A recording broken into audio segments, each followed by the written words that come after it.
In today's episode of the Josephine Meets series, I meet Christina Whiteley.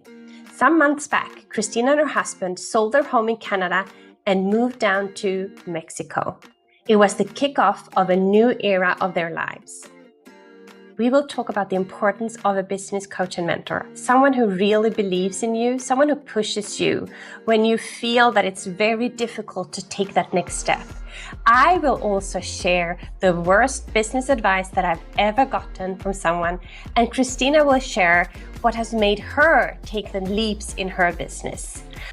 Please enjoy this episode with Christina and myself. And I am so excited to be here with my friend Josephine Whiteley. She is a rock star coach and mentor to many business women who are looking to succeed and to fast track their success. And we're going to have a conversation today about mentorship and why it's so important if you're somebody that's building business, why it's important to align yourself with people who have your best interest, who will see your blind spots, who can help you move through challenges faster. So Josephine, first of all, thank you so much for being here today. And I'm really excited to have this conversation. And I also would love to just have you introduce yourself and tell a little bit about yourself. My name is Josephine Whiteley. I'm originally from Sweden, but I live in Switzerland. I've been here for 20 years. And I was actually in corporate for almost 20 years until I had a very strong and very scary wake-up call, which made me realize that life can be really short. And that is when I took a scary decision, handed in my resignation, and started to pursuing a life that I want to live. And yes, of course, there is so much information out there today that I could have done it. I actually tried to do it on my own first, and I wasted 10 months of my life trying to pull it all together on my own. So that is also why I think this is so important to have this discussion together with someone who also knows what it's like to have a business mentor. You know, and it's so interesting because I think at least you took the 10 months to work through it yourself and try. So many people don't even have the confidence to step up and try something new or try something different or try something that's outside of their comfort zone, right? And we always go back, our innate nature is to go back to what was easy, what was comfortable for us. And often that's the one thing that's stopping us from moving through and actually creating the result that we want. And so like you know, I sought out one of the smartest women that I know and one of the smartest coaching corporations that I know. Actually, I work with a couple different mentors and spend a lot of money, tens of thousands of dollars on mentorship, because I understand that that's going to get me there faster. Look, I didn't get into really running my own business, especially an online business, until I was later into my 30s. And I was like, I have time. I got to make up some time here. Like I could have spent my entire 20s and 30s and really learning what way it needs to get here. But I got to make up some time. And the fastest way to do that is to get in proximity to people that are already creating the result that you want. And a lot of the time you have to pay for that proximity until you earn it. And then once you earn it, you can either help other people learn it, or you can collaborate and build business with other entrepreneurs that have gone through the exact same struggles and same challenges as you have. So do you want to talk a little bit about that? What is the thing that you help people with most? So I would say, independently of what we do or where we start, especially when we are coaches, it often comes down to confidence. The confidence to dare to step up, to dare to do the steps, or to dare to do the things. It's a lot of mindset and confidence. And when you pair that with business strategy, in my case, it's with business strategy, then that is when, when the magic happens. So I help people to find their confidence, to get over those hurdles that we all need to pass. Because I also had my past when I was in corporate, I was never on social media. I didn't even know how to post on Instagram. My LinkedIn profile was extremely private. I only accepted invites from people that I had met in real life. Yes, this was before COVID, but still, it was like a very, very like small and tight community and audience. And so I had to work up my confidence to really get out there, to really become a public person. And so when I signed up with my very first business mentor, that was after I had tried to pull it all together on my own. And the the strategy that they told me back then was you have to go live on stories every day, every single day. And I was like, go live on stories. I mean, I didn't even dare to post. So how can I then go live on stories? I first had to find that confidence to then start posting. And I'm still a little bit, I moved over from Instagram to LinkedIn. So I'm more comfortable on LinkedIn nowadays than I was on, well, Instagram is also okay, actually. But it's like you have to overcome different hurdles. And that's what I help my clients do. Yeah, and those hurdles happen at every level of their business. It happens when they first begin. It happens as they start to gain momentum. It happens as they scale.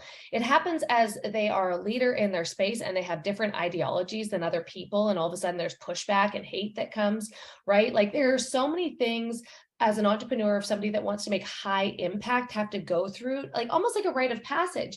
And what you'll find a common theme is, you say confidence. The thing that I throw out there is I build belief in people. I'm a belief builder, right? I will believe in you until you believe in yourself, because we see things differently from our perspective, looking at others than they see in themselves. They have self-sabotage going on in their mindset. They have limiting beliefs. They have all of these things that are holding them back from their life experience. But when you have a mentor or coach that has been through that before, or somebody that can see all angles for you and help you find a way through, it just helps you negate the challenge or helps you move through the challenge faster, because we all have those moments. We all have those moments of like, am I really doing this? Do I really want to continue doing this? Like, is this too much for me? Am I made for this? Like, we've all had those moments, right? Like that is a normal thought process, right? But I think so often we don't remember the people in our lives, or we don't remember often enough the people in our lives that did believe in us. Because if I asked you this right now, who in your life has made an impact on you that has allowed you to become the woman that you are today? I bet you've got 5 people that you could be like, this person, this person, this person, this person, right? And they were somebody that maybe weren't your parents, weren't friends, but people that saw value in you and believed so fiercely in who you were and what you had to give, that they allowed you to start believing in yourself. And I really believe that that's a huge gift that you get when you work with a mentor or coach, right? Yeah, and it was actually one, so when I quit my corporate job, I worked in a bank, high position, well paid. But one of the reasons that made me kind of dare to take the step was I knew that I could be really successful doing something I really love doing, because I had been successful doing something that I didn't even want to do in the first place, right? You get into this kind of like hamster wheel, and you continue sure. You're being promoted and you get more salary and bonuses and whatever, right? And so I really think we need to have an underlying belief that this is going to work out, right? Because otherwise it's going to be a very steep uphill. But once we have that trust, then we need to get the support that others believe in us too. Because as you say, it's not always, this way or up here. It's a roller coaster. Being an entrepreneur is a roller coaster. Yeah, and there's so many different facets, right? There's facets in that there's economy, there are political facets, there are skill sets that maybe you need to grow and develop, right? As the evolution of how we do business happens over time, right? And I like what you said, like business is never like straight up, it's up and down, right? It's always like a line, like, oh, I feel great. And then like, oh, this doesn't feel good. And then I feel great again, right? But one of the things that a mentor said to me once that I was like, this makes sense to me, is that success is uphill all the time, all the way. So if you just realize that you're going to be constantly going up that hill, so many people, I don't know if you've ever read the book, The Second Mountain, but so many people hit their first peak and have all the success like you did in corporate, right? And then something happens, like you said, there was a big explosion, something happened in your life, and then you fall into a valley, and that valley really sucks after you've had a lot of success, right? And you're just like, man, was I even meant to be there? Was it a false flag? And so many people stay in that valley and they never really get out of the valley. But when you are somebody that is cognizant of the gifts that you have and how you want to help people, there's a second mountain to climb. And guess what?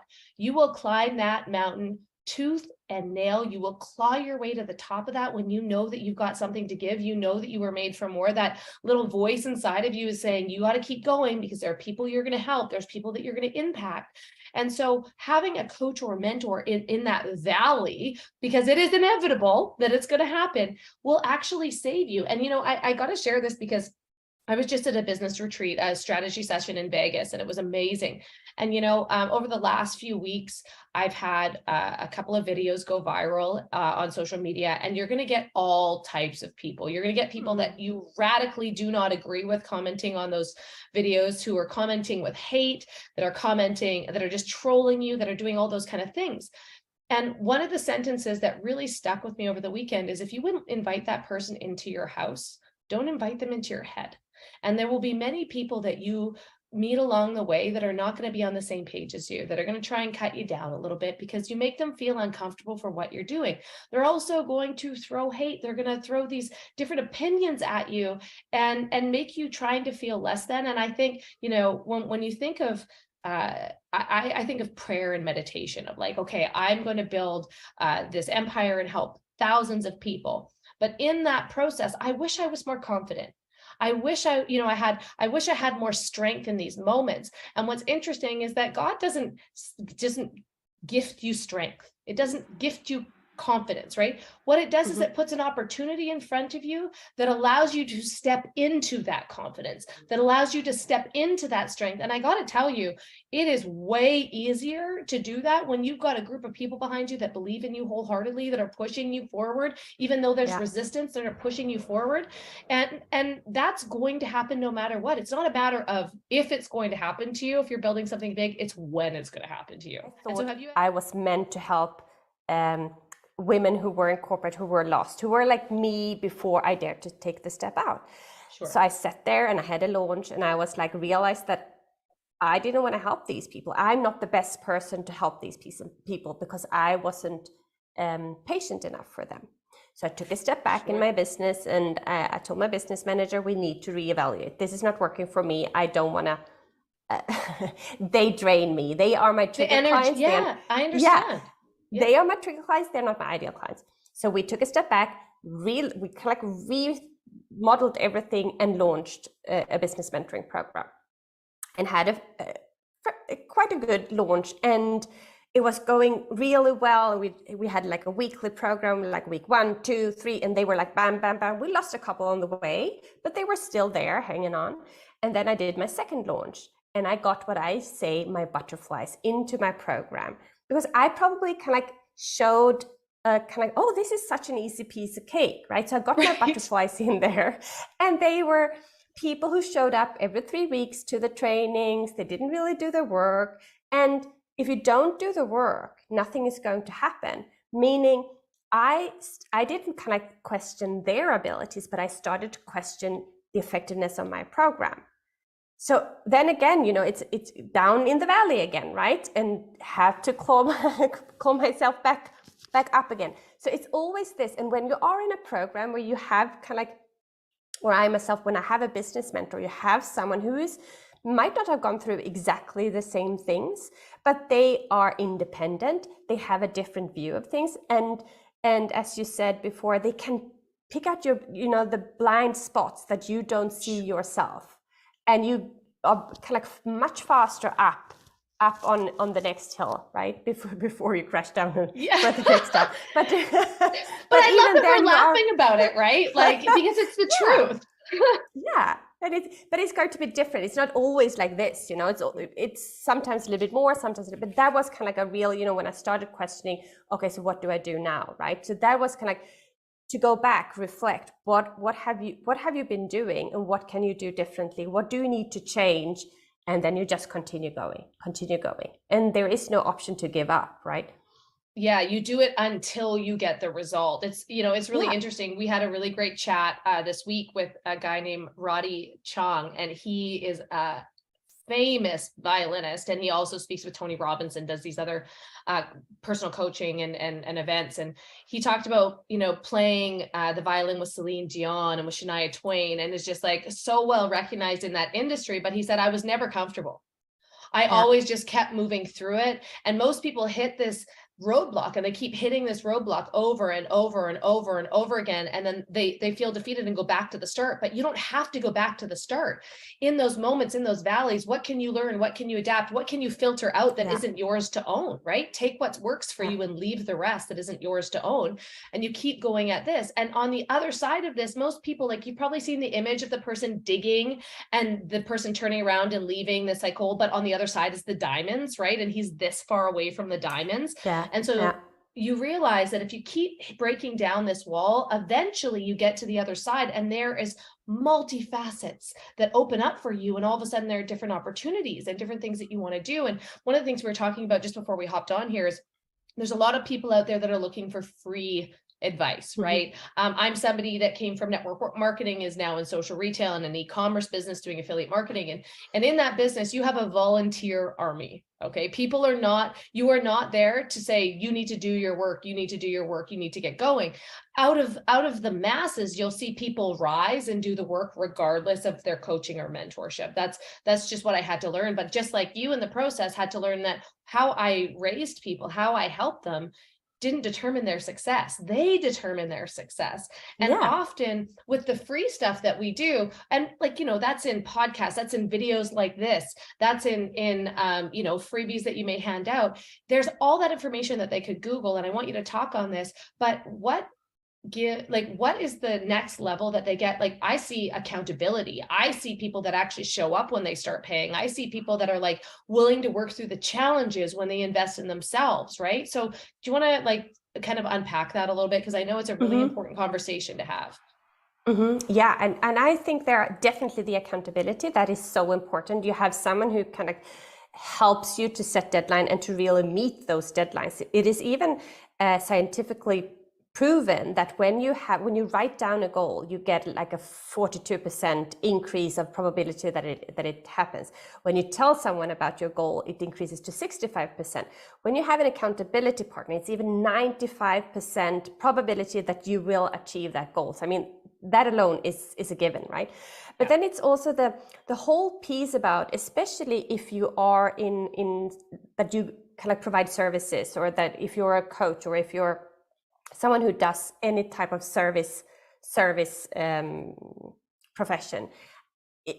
I truly believe that if you want to be able to set a price on the services that you provide, if you yourself are not kind of willing to pay for services, you don't really believe in the effectiveness of services either. And then how can you then set a price on a service, right? So it's also kind of like people who say, oh, I wanna sell to high ticket clients. Yes, but are you willing to pay to be a high ticket client? Because if you're not, you're going to have difficulties in kind of like attracting clients who want to pay high ticket for your services. And I think that is so kind of like, it makes so much sense if you think about it from that perspective.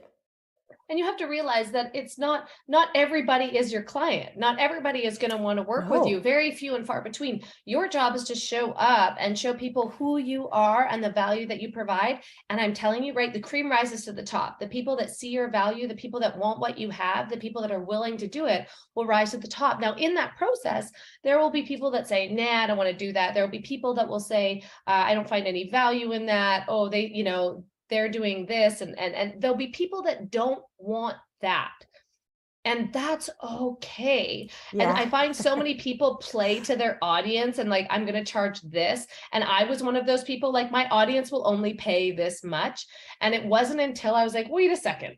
The value that I provide, the education that I've paid for, the experience that I live is worth this much money, right? It's worth way more than what I'm actually charging people, and they get way more out of it. So you have to start aligning yourself. And often, right, Josephine, like, we need people in our circle to say, hey, you are valuable. You can't often see your own value while you're sitting in it, but you need people around you being like, oh my gosh, people should be paying this much to work with you because of your value. Yeah, definitely. And if you are scared to set kind of like a price point, you can always increase it, especially if it would be the first time that you're doing an offer or anything. You can have like founding members, and then you can always increase it and as you go along. But if you set it too low, you're devaluing your own services. The worst thing I did when I did my coaching degree, I got the advice afterwards that to be certified, you need 100 hours. And then someone said, oh, so I do coffee clients, meaning you coach someone and in exchange, they pay you a coffee. That was Sure. the worst advice I ever got. And Oh my I would God. never, don't do that, because what you do is you devalue yourself, you devalue the service that you bring, and the clients that you then have, your coffee clients or whatever it might be, they don't take it seriously either. So they don't get the results. So it's like That's right. it's like a lose-lose situation. Don't just do that to get, to get the hours, because you will start kind of like, how do you say it? You don't believe then kind of in the service that you're given, and also in the value of your services. So don't do that. Start charging, because as you said before, I have so many hours that I've trained myself. I have my whole experience in my backpack. It's not as if we, started fresh from the university or anything. We No. have a lot of things already. Yeah. So that is so important. And I also think in that process, like what you said, is when you had low prices, you were working with people that didn't show up, that didn't do the work, that didn't give you the results that you were coaching on, and then it doesn't make you feel good, right? And that was one of the things that I found, for most people that are in the online marketing space. Most people get so frustrated that their teams aren't working. Their teams, that's the biggest thing, right? And it's like, you're missing the point. The point is that you are working, you are developing, you are growing your skills, you're starting to attract higher quality people. And so the work is actually done within you, not within your team, to be a leader and to increase your value. So you get to start working with higher quality people. Now, in that, because you're not getting paid that way, you really focus on influence and you focus on developing influence. And I think it is one of the best ways to learn it, because again, it's a volunteer army. So you have to be significant for them to want to influence, or for them to want to follow you and you influence them. But when it comes to coaching and mentorship, there's another level, and not everybody, again, is ready for that. But I'm telling you, when you have some sort of mentorship program or coach or group coaching program where you're held accountable and you got some bucks in there, you start to show up a lot differently, and you start to show up like you are going to create the result, not, I wonder if I can do that, right? It's a different energy that you show up with. Yeah, and also if we come back to the freebies that you mentioned before, the free resources that you find, you can find them on YouTube, on if you Google, and you and I also have freebies that we give our everyone who wants to download it, right? But what you get there is only a fraction of everything that we have, because you can only, I have a freebie that's 35 pages, but still those 35 pages is only a fraction of what I teach my clients, right? It's right. You only get a small piece, and then you get a small piece of you, and you get a small piece of me, and then you get a small piece of someone else, and then it's really difficult. So which way should I go, right? What should I do? What is the best way? And then instead of kind of start questioning which the best way is, kind of sign up with a business mentor and have the discussion with them. That is the best way. Yeah, absolutely. And so what I'd love, thank you so much for being here today. Is there anything that you want to leave people with, or like at least tell them where they can find you for sure? Yeah, so my name is Josephine Warner, and I'm more on LinkedIn nowadays, but people can find me on Instagram too. I have a free Facebook group called the Online Entrepreneurs Community that is free to join, and connect with me. Tell me that you saw me here together with you, and then it's easier for us to know where do they come from, what are their questions, and ask me any question. And if I return the question back to you, Christina, how can people best connect with you? So they can get a hold of me on social media through Facebook, through Instagram. I really appreciate an email once in a while, info@ChristinaWhiteley.com. But really, I think that if you are somebody that is looking to build business, you should seek out a mentor that you feel drawn to, that your energy is drawn to, that you feel pulled to work with. And here's the thing, what's going to happen is you will doubt that that intention. You will doubt that intuition multiple times before you move through. But my biggest breakthroughs came when I took that next step. When I said, you know what? I know I'm not ready, but I need to be in this circle. I need to step it up and I need to move forward, regardless of like what my head is telling me. I know that this is the right thing to do. And so thank you so much for the conversation today. I think it's really important. Yeah, thank you, Christina, too. You're welcome.